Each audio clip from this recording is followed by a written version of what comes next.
So thank you all for joining us for this session, and we'll jump right into it. Panelists, I would love for you to answer the question, what do you find surprises college graduates as they enter their workforce? And I'll let you all decide who wants to go first.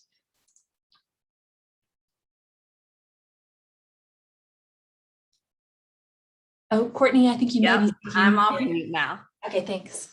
Yeah, so I'll kind of touch on this. I personally feel, and I feel very strongly about this, that getting a college education doesn't guarantee anything.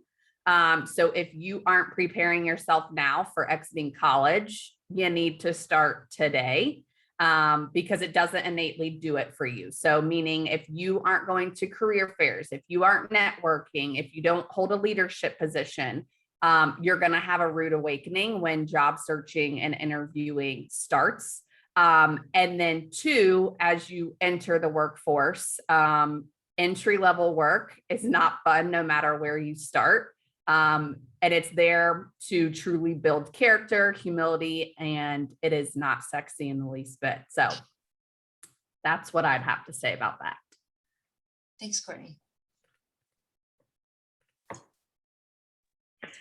So I would have, and I agree with what's been said in a lot of ways. I would add that we have been a partner with Appalachian for many years now. I'm an alum, and it predates my relationship with KeyRisk. And what we have found is that Appalachian has the most work-ready students that we recruit from any university. So kudos to the university and to the students who have dedicated themselves to being ready to go to work upon graduation. I think that where you can, some expectations just to be thinking about is college experiences, and many of you have done internships, so you know this. Work experience is very different. So you have to make sure that you understand the employer's expectations in a lot of ways, engage in the culture, and make new friends and network, build a network so that you can be successful. We'll talk a little bit more about our approach with new college students, I'm sure, as the morning progresses. But I just want to congratulate everyone on completing your college experience. I know it's been wonderful there at Appalachian, and we look forward to seeing you this week at the career fair. Absolutely. Yeah, and I'll add on to that. I think every company is very, very different. And just when you're first starting into the workforce and joining your company, just really getting a feel of the company culture and everything about that individual company. You don't really have that atmosphere while you're in college, maybe through an internship, but you're only there for a couple of weeks, not being fully submersed in it. So I think just how different each and every company can be and each and every company culture. It's definitely something that kind of surprised me from different internships I had to come into my current company, just how different each and every one is. So just trying to get to know everyone and figure out what that company's values are. Great advice. Thank you, Kelsey. And it looks like Katie was also able to jump on with Haynes. Hey, I'm so sorry. I was having technical difficulties. Absolutely, it happens. Would you like to chime in? The question is, what do you find surprises college graduates as they're entering the workforce? Yes. So I don't know what was said already, so I apologize if I repeat myself. But I think that a lot of times students come into the workforce and they're surprised by the different supervisory styles. So I think for me, coming into the workforce, I have a very lenient manager. So I have a lot of autonomy. And that's something that, like, when you're a student, you never really just get to do whatever you want to do, you know, and make the best decision that you can make and roll. So I think a lot of times that surprises students, but I think that's a good opportunity to develop as an individual and as a business person when you come into that kind of environment. Definitely sounds like a good surprise. Awesome. Moving on to the next question. Are there any more unrealistic expectations that you find new college graduates hold during their first year? I guess I'll go again first. Yeah, thanks. The biggest thing for me, so I am an App State alumni. I graduated back in 2009, so it's been a hot minute. So I had to go back a few years when I was going through these questions, but I think the biggest thing here that was an unrealistic expectation for me was compensation. I thought I was going to graduate and have a job that paid obviously not as much as my parents made, but somewhat close. And I had a huge rude awakening those first few months. You will have enough to pay bills, to pay your rent, and to eat.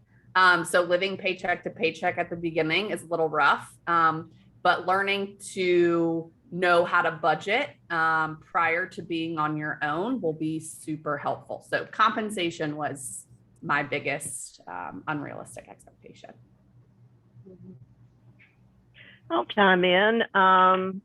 I think the pace of career advancement is something that you need to find peace with. Not everyone's going to get a promotion in 6 months. It's about learning. It's about developing professional skills. It's about developing your network, learning the organization, learning the culture, finding and getting your feet on the ground. And that takes time. So having patience and knowing that if you do very, very well in your role, you meet or exceed expectations, both the compensation and the promotion opportunities will follow. But proving oneself first is really important, and leaning on your supervisor to learn and your peers. We have peer coaches assigned to our new associates, learning the norms of the organization. Not everything is written in a handbook. Learning those things and finding your footing is really important. So give yourself permission to have patience. The first year, it just takes time to get a full cycle in and to really learn.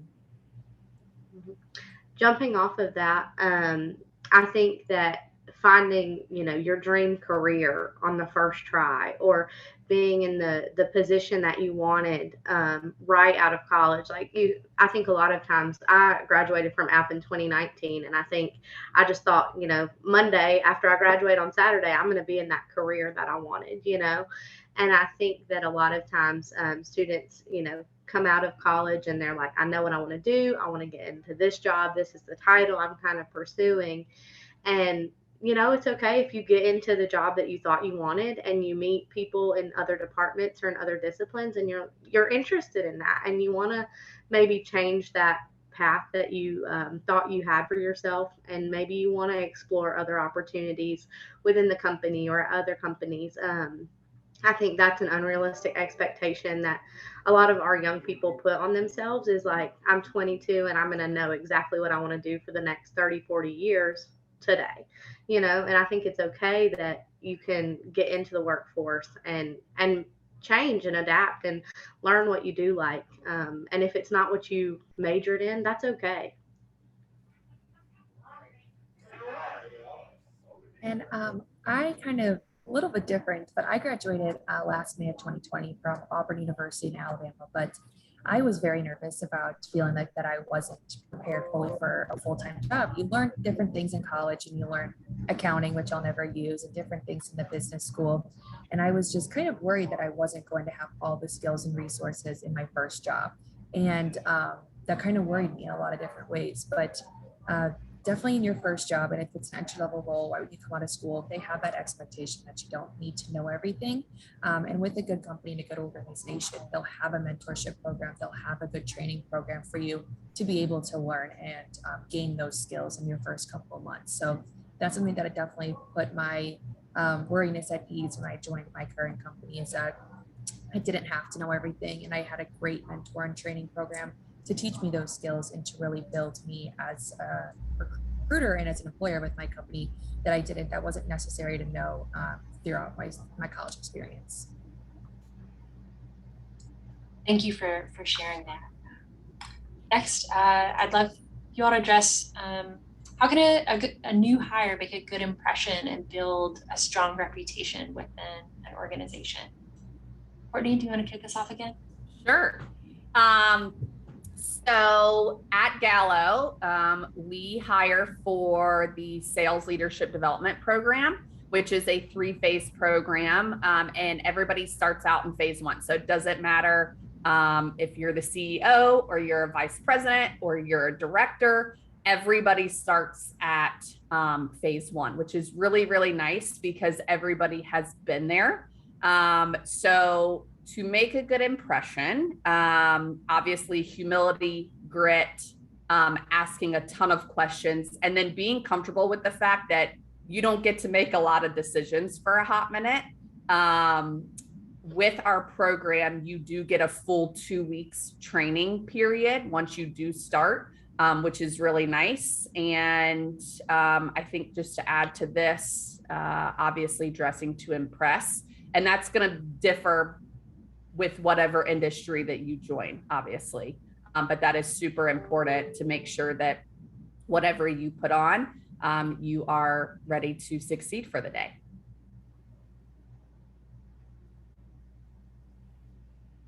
I guess we'll keep our round robin going in the same ways. It seems to be working. I think positive energy is very important. So bringing to work with you each day an open mind and a willingness to learn. We do rotationals with our new hires so they get experience in underwriting, in claims, in risk management. So we want you to learn our business. And so having a willingness and an openness to learn, knowing that you will land in the right position, you may be convinced, and I've had this happen so many times, a new entrant will come in absolutely convinced that underwriting is the career for them, yet they find themselves embracing claims and knowing that claims is actually the career that fits them best. So we do rotationals intentional to give students an opportunity to learn. So being open-minded, having a willingness to learn, being positive. And I appreciate the mention on dress code. We believe in dressing and working comfortably at Key Risk. So I have a pair of jeans and a pair of tennis shoes and a blouse on today, and there's folks all over the building. Some have shorts on, some have jeans. You know, we don't push so much on dress. We're here to learn and to perform at our best. And so we've relaxed that over the years a lot. And that helps, especially new entrants. You're trying to build a career as opposed to buying a wardrobe. And we understand that. Now, if you're meeting clients, that's kind of a different thing. So you probably dress appropriately, but it's usually a pair of slacks or a skirt and some swag. We have really nice swag here at Key Risk, and we like to give it to people who are meeting clients. So anyway, just having an open mind, willingness to learn, and you're going to be successful at Key Risk.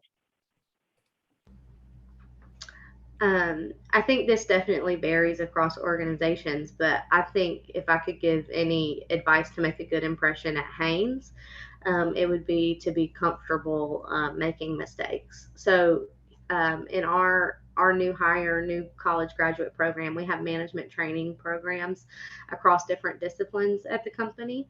And our management trainees just kind of get thrown in. We pair you up with somebody in your discipline. We train you, of course, but we like to let you get your hands dirty and learn really what you're going to be in every day. And so with that, we expect you to make mistakes. We expect you to learn from those mistakes. But I think it's really important to come in and own those mistakes, you know, to be able to go to your supervisor and say, hey, I did this. I know this was wrong and this is why, and this is why I won't do this again, but this happened, you know, and owning it instead of, I think a lot of times, younger professionals are like, oh my gosh, I don't know what to do. You know, it's a conversation with a friend, like, how do I handle this, instead of just owning it and knowing that you're learning. So I think just being able to own those mistakes makes a good impression, because it shows us your character. It shows us that you're okay being uncomfortable. And that goes a long way in your career. I think another thing is just to have a thick skin. I think a lot of times people perceive young professionals as timid and like they're not going to kind of push back. But no, own that you do deserve this job, and you do know what you're doing enough that you can speak intelligently and you can defend where you're coming from. Don't just, you know, cower and be like, oh, okay, you've been here 10 years, you know what you're talking about. Okay, this is what we'll do.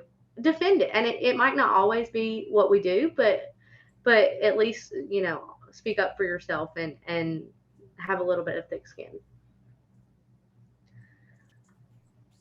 I'll talk about KEYENCE as well. So we have a training program as well. It's about 6 to 8 months in total, and the first portion is learning the technical product. We hire for technical sales representatives. We don't expect anyone to come in with a technical background. We have a full technical training of the product that you'll sell. So like I said, we don't expect anyone to come in with that knowledge beforehand. So we want you to ask the questions. And after that, you go into a mentorship period as well, learning from that senior sales rep and learning how to sell the product, how to go out to the customer. So just always asking questions and wanting to learn more and wanting to just do more as well. So I really think that someone that comes in and they're like, yeah, I got it. I can figure it out. And they just don't ask those questions. That's more off-putting than someone that comes in and asks all the questions and figures it out for themselves. So don't be afraid to ask a question. There are no such thing as a dumb question, but always just wanting to learn definitely says more. Wonderful. Thank you all. Next, would love to hear what you think about mentors. Have they helped you personally? How are they built into the structure of your workplace? Or how would a new employee find a mentor? Courtney? Yeah, so the really nice part at Gallo, we have a mentor-mentee program already built in for you. So once you get hired at the winery, and you start your phase 1 sales representative role, you are assigned a mentor within the first few weeks on the job. So as I stated earlier, everyone in the company starts out as a sales rep. So it's really, really nice to have someone to ask questions and receive guidance from who's been in your shoes. Because again, it is not entry-level work. It's tough work. You're learning a lot. It's long hours. You're just trying to figure everything out. Every 18 months to 2 years at the winery, you will get a promotion. And once you reach phase 3 of the program, you then become a mentor to a phase 1 hire. So at the winery, you always have a mentor while working at Gallo, no matter how many years you've been working there. And then you will also have a chance to then mentor recent graduates as they start out in the company. So I have now been with the winery for 12 years. I have 4 mentors within the winery, and I have 3 mentees. And I am constantly mentoring students as they start out in the industry, and we pair mentors with people who have like interest, and they pair you with somebody who you will click with. So right now, my newest mentee that has joined my family, she just graduated from Appalachian State last year. She was a cheerleader. I was a cheerleader at App State, so we have a lot of common ground. She's also from North Carolina. I grew up in North Carolina, so it's really nice. It's a really, really great program. And at Gallo, we believe in hiring great people. investing in them, and then obviously creating a culture and environment for people to thrive. So it's very important to us at the winery, mentorships. The key risk is a part of W.R. Berkeley. We're an insurance company. Product is workers' compensation. So I probably should have said that early on to just give you an idea of who's key risk. We do assign a mentor and or peer coach to all new hires so that, again, it's about learning. It's about helping you get your career started on a solid foot. So our mentors help engage our new hires to learn all the norms, all the things that's not written down somewhere, how our values, what are they, our behaviors that we invest a lot of time in developing for new hires, our innovation program, how does that work? How can you get engaged in that early on? So mentoring is a very important component of our organization to ensure new entrants get a quick start in their learning process and introduction into not only key risks, but W.R. Berkeley, our parent company, it's Fortune 500 property and casualty organization. We're very proud to be a part of Berkeley, and we want our new associates to learn not only about our own organization, which is vital to their career, but also Berkeley.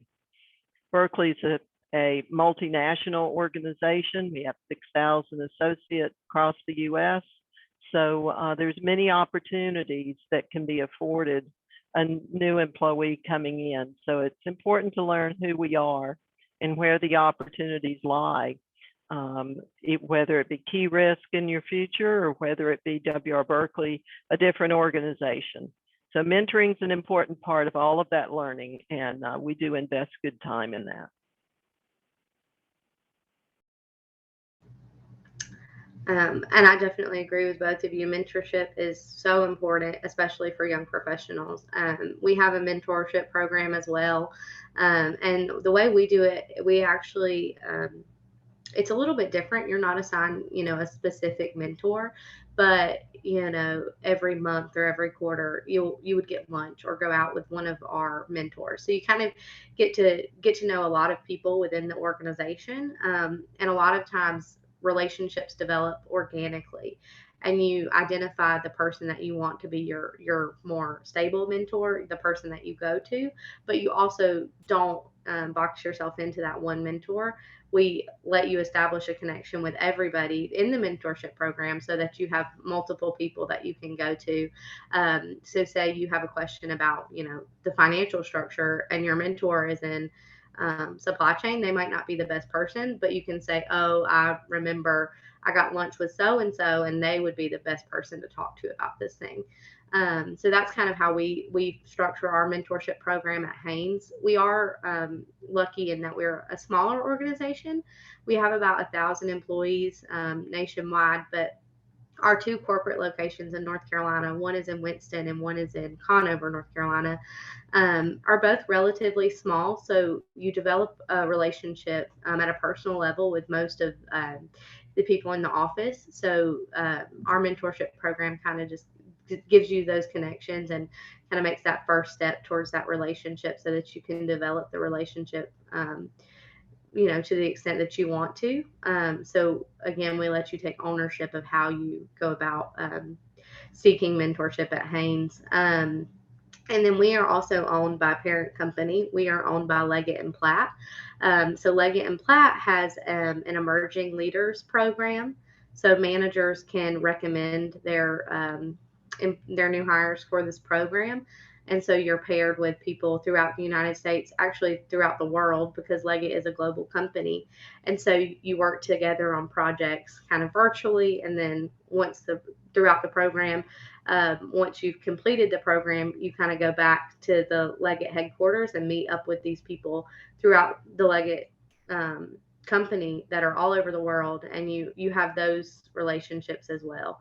And these people in this emerging leaders program then get to meet with the CEO of Leggett, and they develop relationships with very high level executives who then can also become mentors. I briefly mentioned this, but we do have a mentorship program as well. It's about 3 to 6 months that you're designated to a mentor in your home office. We have 40 offices across the US where when you are hired for a technical sales position, you get to choose where you want to be. And then you have a mentor in that designated office once you complete that technical training. And I think the best part about a mentor, at least for KEYENCE, is they're not your direct manager. So you have another person to go to that is not the person that you're directly reporting to, that is just helping you develop and grow, that can really offer that advice that you may not want to ask that question to your manager, but you have that mentor to go to that'll help you develop. You get to shadow them, and then they'll kind of shadow you to see when you're ready to go out to that full-time role. But really someone just solely there to help you develop, and that is not down the road going to do your evaluations and determine your promotions, but really it's just there solely to help you succeed and help you grow in your first couple of months at the company. Wonderful. Shifting gears a little bit, we kind of have a more fun question. What about personalizing? So there a new grad's office or cubicle? Are there things that you've seen really make a good impression, or maybe some faux pas that folks should stay away from when decorating? I'll let you kick it off, Courtney, again. Thanks. Yeah. So in our industry, the alcohol industry, we do not have cubicles or offices in the first 4 to 6 years of your career. So phase 1 through 3 of our program, you are feet on the street, and your car is your office, lunchroom, break room. It is everything to you. So making sure that my car, aka my office, was clean prior to the week made starting the week off strong. And especially too, when we had work with, it was really important to have a clean car if somebody was riding with you, your boss or your mentor or senior leadership. I will touch on this if I don't know if anybody else is this way on the call, but if you do have a ride along, making sure that you are playing appropriate music and that the music is at a nice volume level. I typically would just keep the music off, and it was a nice time for me to ask a lot of questions to senior leadership. It's obviously not for everybody, but at Gallo, you do not have a typical 9 to 5 job. So there is no clocking in or clocking out. You are provided a route, and then you get to take it and run with it, which is really nice. So you have the autonomy to build relationships, be creative, and then selling in the market. So I have been with the winery for 12 years now. I am in my 6th role. I'm currently based in Tampa, Florida, and I am now a remote employee. So in my current job, I cover the entire Southeast. So Florida, Georgia, Tennessee, and Alabama. And as you can see from my video, I work from home, which is really nice because I'm a new mom. And my husband, who also works for the winery, he is the recruiting manager, and he will be on campus this week at the career fair. So it's nice that I get to work from home, and he is on the road 5 days a week. So yeah.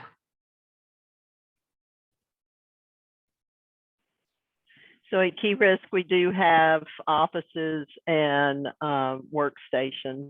We have some exciting news. We're moving our headquarters effective March the 1st into a very modern, edgy workplace. We're very excited about that. It will have open spaces, team gather rooms, just glass, chrome, very modern. And to top it off, it's at the ballpark. So our office will overlook the Rockets ballpark in High Point, North Carolina. So there'll be a lot of activities going on, a lot of energy in that space, restaurants nearby within easy walking distance. So we're looking forward to our move after the first of the year. Decorating your space, you're certainly welcome to do so. We have a few guidelines around that, but if you want to bring pictures of your pets, friends, things that make you feel happy at your desk, you're certainly welcome to do that. Again, we have a few guidelines. We want to be respectful of others, and so we'd certainly provide any coaching needed around those items. But to my knowledge, nothing like that's ever really come up. So it's a pretty positive place. And so we would encourage people to make their space their own in the ways that makes it work for you. At Haynes, we also have designated workspaces and offices. Not all offices look like this. I have a very ugly office, in my opinion. So we are an industrial distributor and a producer of silt fence, which is just, in summary, it's just a fence that they use on construction sites. It's not pretty, but so I spend most of my day in the plant with employees, so that's where I'm at now. But our corporate office, also on the same campus, is beautiful. It's an old warehouse that we have just completely redone. And so with that, we do let you personalize your office space. But again, we have some parameters since it's a new building, like we don't want you poking holes in the wall and that type of thing. But people, by all means, have little knickknacks and pictures and things of that nature in their office. And I think however you want to make it your own is fine. And just like Pat said, just being mindful not to bring anything that might be a sensitive, like maybe politically sensitive or controversial item. I think it's best just to leave that stuff at home so that everybody can focus on the business and what's going on. So at KEYENCE, for our technical sales role, it's a mix of both. You'll be in the car 3 days of the week, and then you'll be in the office 2 days of the week. So definitely what Courtney said is keep your car clean. You will have your manager riding along with you, especially when you have your mentor. They'll be in the car with you.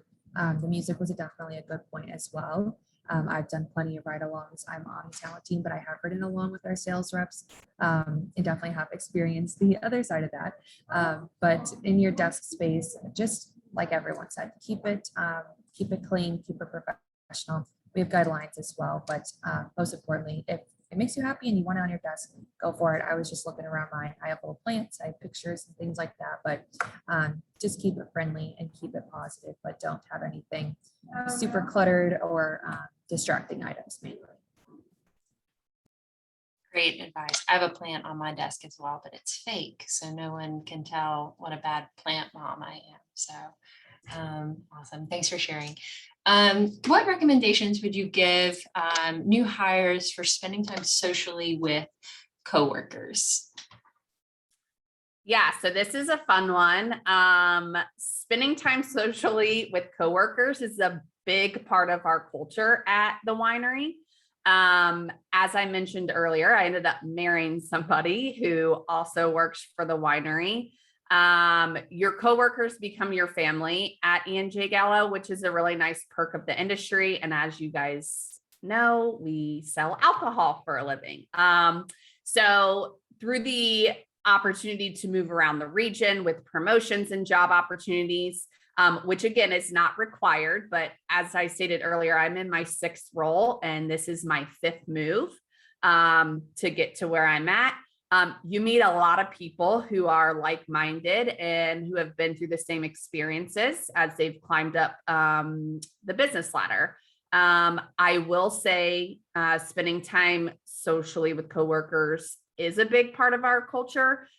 So just to touch on that, you have to have the ability to turn it on during work hours and leave the social aspect for after hours. If you can't do that, you're going to have a huge problem. And it says a lot about who you are if you can go out to a work dinner or to a club or whatever and drink, and then the next day you have a work with and you turn it on and you put your work hat on. So that is a big part of our industry. And I know that's very different with the different people that we have on the call today. So that is Gallo in a nutshell. We intentionally create fun at work. And so we have events. Yesterday was our first day back in a year and a half. All of our vaccinated employees are back in our office. We had a food truck. We serve breakfast. We encourage people to be friends. Different personalities embrace that in different ways. But we do make time to have fun and have events at work that we look forward to. Halloween is a big deal in our workplaces. So we keep it on a fun level, right? So there's some guidance, of course, but we celebrate, we have a good time, we enjoy our time together. And after work, we don't provide any guidance on social after work. If people want to get together after hours, it's completely up to them. That's not directed in any way. But we feel like it's an important element of our culture to engage people in different ways. We work hard, and I'd like to say that we play hard too. We have a good time with each other.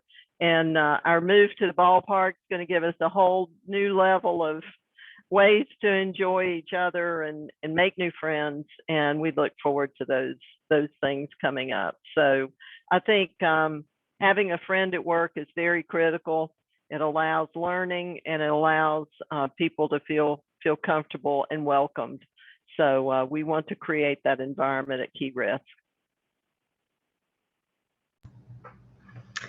Same with Haynes. I think that as you develop these relationships, these professional relationships, it's just not natural for me not to want to know, how your kids are doing, or like, I know you're expecting, or I know you're about to get married. I want to know those things. Like, I want to get to know you as a person too. You're not just an employee. And I think most people feel that way. Some people, of course, are more introverted and just want to come in and do their job. So I will speak to that as well. I think that's fine too, if that's how you are and you're not a naturally social person and you are going into the workforce feeling uncomfortable or insecure about that, that's okay. We definitely have people in the organization that are more reserved, and they want to keep their work life and home life kind of separate, and that's okay. But for those that want social activity at work, I definitely think you'll be able to find that wherever you go. You spend most of your time with these people. I talk to my work group more than I talk to anybody, probably. We have a group text on the weekends. We're sending like, hey, look what I'm eating, or look where I'm at, just for fun, because, these are the people that understand how stressful like our jobs can get sometimes, right? And so your people at home don't always get it. So I think it's just natural to develop those relationships and friendships along the way. So I definitely think it's okay. But like Courtney said, definitely being able to put the work hat on and have those tough conversations, because I can be your friend but still sit down and have a tough conversation with you if I have to. And I just think that it's important to make sure that you can draw that line when needed so that it doesn't affect the business. But as long as you're able to do that, I definitely think it's okay to be social at work. Definitely what Katie said. These people that you're working with are going to be the people that you spend most of your time with. And especially coming out of college and maybe in an entry level role, you'll have people that are around your same age, same situation, just graduated or in their first job.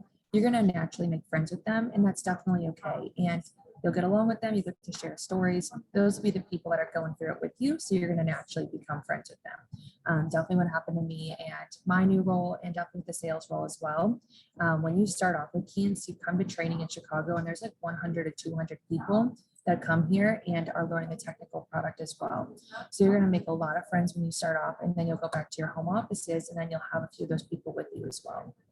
So we have to make a lot of relationships, and definitely do so. These people are in the technical sales role. They're all sales reps. They want to talk, they want to have fun, they want to meet each other and talk about what they're doing day to day. Just in general, they're extroverted people. So definitely making those relationships, but as well, like everyone kind of touched on, being able to turn it on for when you're at work, and then you can have fun afterwards. But definitely encourage here to make for those relationships, have fun outside of work, do different sort of outings, and just in general, be friends with your coworkers. Great advice. We do spend so much time with our coworkers, and it's so nice when that time can be with friends as well. So last question I have for you all.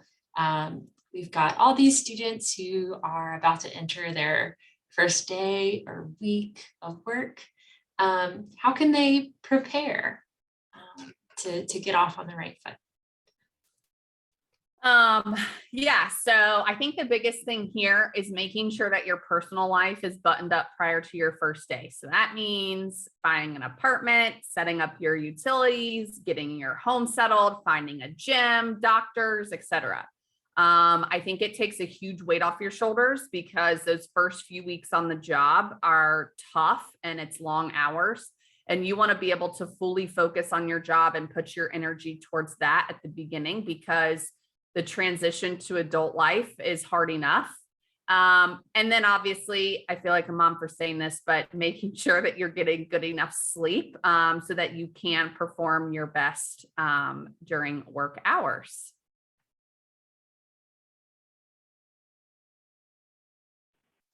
Great advice, Courtney. I love all of that. I would say in addition is arrive with questions. Think about what you want to learn. We see our new entrants as the newest eyes on us. Sometimes when we've been working in a space for a while, we become blind to some obvious things. So we would like your ideas. We would like your thoughts. We would like to learn what are you experiencing? And is that experience what we want our new people to experience? So it's a great opportunity for those of us who are working on culture and working on how to make the best experience possible for new associates coming into our business to learn from you. So use your brain, give us feedback, let us know your questions. And we've got many resources within Berkeley that if you are having any difficulty with the things that Courtney mentioned, we've got resources to help you get things in order so that your focus can be on your career. So so we just are so excited about our new group that's going to be joining us in either December, January, or June. And we want to learn from you too. Thank you.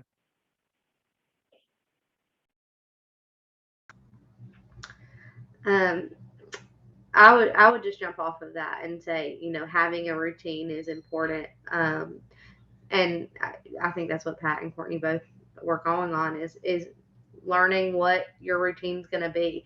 Also giving yourself time to breathe and time to adjust. It's okay if you're like, I'm going to go to the gym at this time, get to work at this time, focus on my work for 8 hours, get home, cook dinner, I'm going to do all the adult things. It's okay if what you think that's going to be is not what it is after your first month at work. And so just prepare, go in with an open mind and prepare to be adaptable, because it's not ever going to be exactly what you think it is.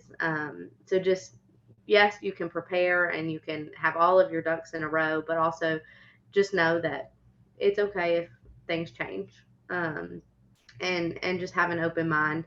And I would encourage you, give yourself time to breathe. If you have the opportunity to start a job the day after graduation or 2 weeks after graduation, give yourself that 2 weeks to just be before you jump right in.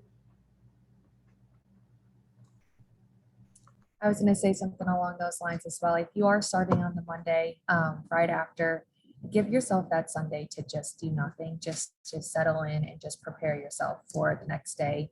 Don't try to expect what's going to happen. Don't try to guess, okay, this is how it's going to go. It's probably going to go differently. I know my first day, it was way different than I expected. And I was worrying all Sunday and I was trying to make my lunch and get everything together. But just let it be and just roll with it. In your first week, you're going to learn a lot. It's going to be a lot of information. And you're going to be confused for a while. You're going to have questions, but ask the questions, figure out what you don't know, but just roll with it and just understand that it is something new for you. And your managers, your bosses, your mentors, everyone else on your team knows it's a new experience for you. So they'll be understanding, hopefully, but just roll with it and just give it your best. Great advice. Thank you all. We have a few moments left, so I'm going to open it up to any student questions that we have. Taylor's going to monitor that chat.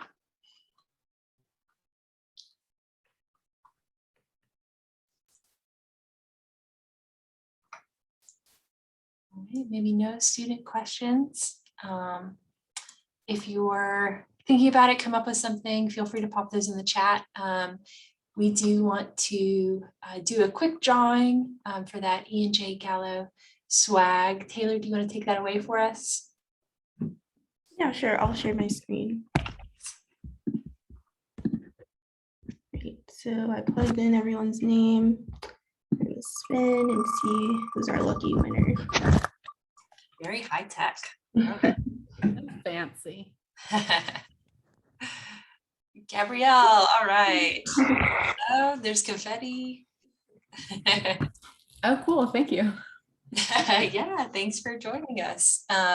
So Gabrielle, stick around really briefly afterwards. Thank you so much to our speakers for joining us today and sharing your words of wisdom. And students, you know, these employers are going to be here later in the week at the fair, so please do connect with them there. So with that, we'll close our session. Thank you all again for joining us. Thank you. Thank you. Bye. Bye. Hey, Gabrielle. Hey, Lacey. So if you don't mind sticking in the chat to Taylor, just your contact information, email address, phone, maybe your shipping address. I think for your prize, you'll be able to just stop by the E&J Gallo tent or table at the career fair. Are you planning on attending the fair? Yeah, I'm going to try to, for at least a little bit. Okay, perfect. Yeah, if you don't mind sticking that in the chat, and we'll have that as an action item for you to circle up E&J Gallo. They'll have your name, and you can get their prize from them. Thank you all.